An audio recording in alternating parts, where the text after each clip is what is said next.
All right, let's dive into one of history's most fascinating and, honestly, mysterious architectural designs. A structure that had a room so secret, so sacred, it basically defined humanity's relationship with God for centuries.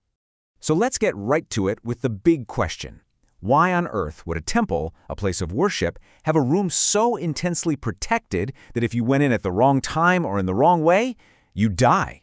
I mean, it sounds extreme, right? Well, to get our heads around this, we first have to understand one crucial word. And that word is holy. Now, when we hear that word, we usually think of something like, morally perfect or saintly. But its core original meaning is actually way simpler. It just means to be set apart or different. Something that's holy is in a category all by itself, completely distinct from everything ordinary. Here's a perfect way to think about it. The word Bible itself, it just comes from an old Latin word for book. And there are millions and millions of books. But when you call it the Holy Bible, you're saying something totally different. You're saying this book is set apart from all the others. It's unique. This exact same principle of being set apart was applied to physical places too. You see, this whole idea of being set apart was the absolute core design philosophy for the ancient Israelite tabernacle and, later on, the magnificent temple in Jerusalem. These weren't just impressive buildings. They were designed to be holy zones, intentionally set apart from the rest of the world as the one unique dwelling place for God's presence here on earth.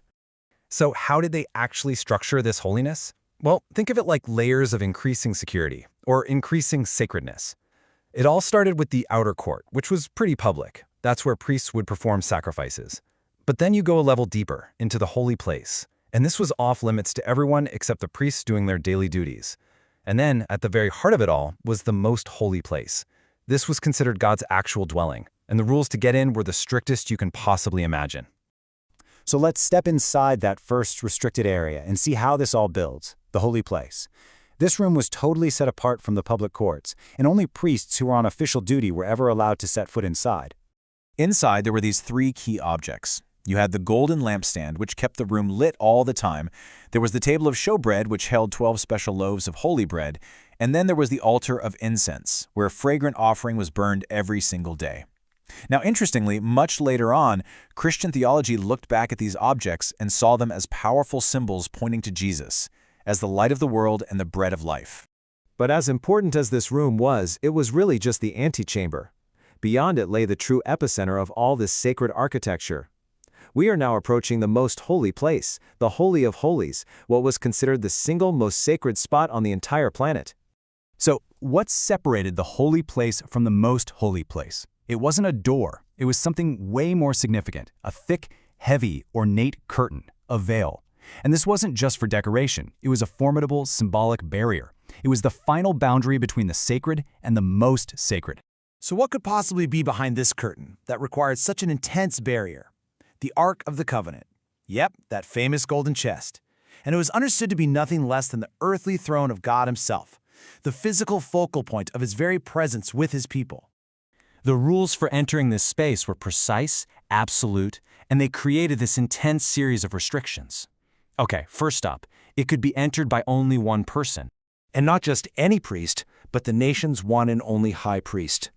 And even he could only enter on one specific day, once per year, on the Day of Atonement. And there was one last absolutely crucial condition. The high priest couldn't just walk in. He had to enter carrying the blood of a sacrifice to atone for the sins of the entire nation.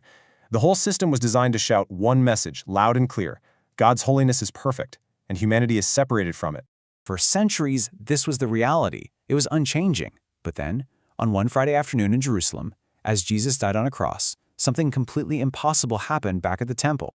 At the very moment of his death, the Gospels tell us that the massive, impenetrable curtain, that barrier we talked about, the one separating humanity from God's presence, was torn in two.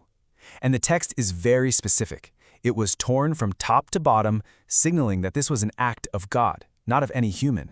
Now, this was no small thing. For anyone who understood the temple's design, this was a seismic shift in, well, everything.